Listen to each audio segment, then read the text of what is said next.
Daħlet fit-tieni jum tagħha l-kumpilazzjoni tax-xhieda fil-konfront ta' 3 akkużati mixlija bil-qtil ta' Defni Caruana Galizia. Fix-xhieda tiegħu l-Ispettur Kitarno qal li l-bomba tpoġġiet fil-karozza tal-vittma taħt is-sit tax-xufier. Qal li fit-tifrik tal-karozza nstabet l-antenna tal-GSM module li bija ġiet attivata l-bomba li qatlet lil Caruana Galizia.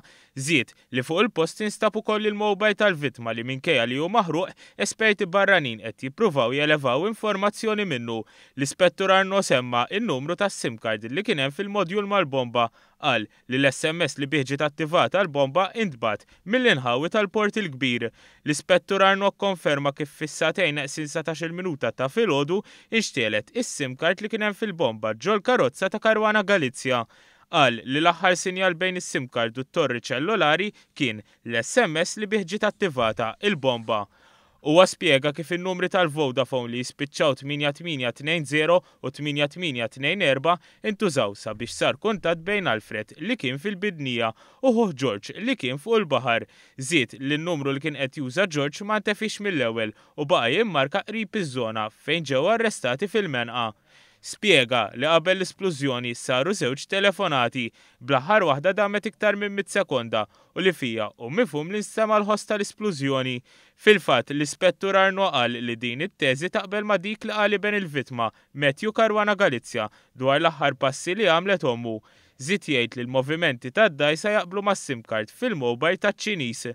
L-Ispettur Arno qal li l-investigazzjonijiet waslu sabiex il-pulizija tistabilixxi in-numri personali tal-akkużati.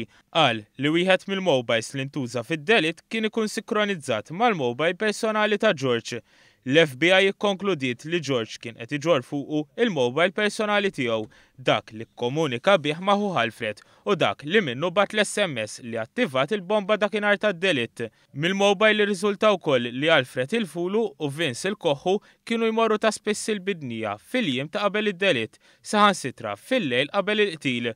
B'din l-evidenza fidejn l-investigaturi kollox kien qed jindika li l-eżekuturi f'dan id-delitt ma kienu ħadd ħlief it-3 imputati.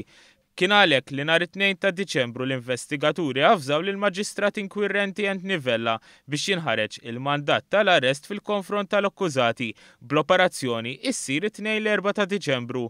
Arno spjega kif fil-fatt il-pulizija ntbagħtu wkoll ħdejn 4 tidjar tal-akkużati minħabba li wieħed minnhom għandu żewġ indirizzi. Fix-xhieda tiegħu Arno ikkonferma li waqt l-operazzjoni nstabu 8 mobiles fil-baħar ħdejn l-istess tinda. Min testijiet tad-DNA irriżultaw wkoll li l-loqma tas-sigarett misjuba fil-bidnija kienet ta' Alfred De Giorgio. L-Ispettur Arno qal li jum qabel id-delitt George De Giorgio ġie interċettat jgħid li fis-16 ta' Ottubru kien se joħroġ jistat bid-dgħajsa. Qal li ftit wara li seħħ id-delitt ġie interċettat jgħid li qabad żewġ ħutiet kbar waqt li qal lis-sieħba tiegħu biex tiftaħlu fl-ixkun inbit. U għazit jgħid li fl-investigazzjonijiet it-3 akkużati ma kkoperawx mal-pulizija tant li l-Koħħu rrifjuta li jittieħidlu kampjun tad-DNA. L-Ispettur Kertzara qal li Matthew Caruana Galizia kien qed jaħdem fl-istess kamra ma' ommu ftit tal-minuti qabel seħħ id-delitt. Qal li dan ġie fl-idejn ma' ċertu Mario Vella ftit minuti wara l-esplużjoni. Xehed ukoll ir-raġel tal-vittma Peter Caruana Galizia li kkonferma kif l-aħħar li ntużat il-karozza kienet minn Matthew Caruana Galizia lejliet id-delitt u qal kif is-soltu martu kienet iddaħħal il-karozza l ġewwa mir-Rixtellu iżdibnu għażel li ħallija barra fl-isqaq.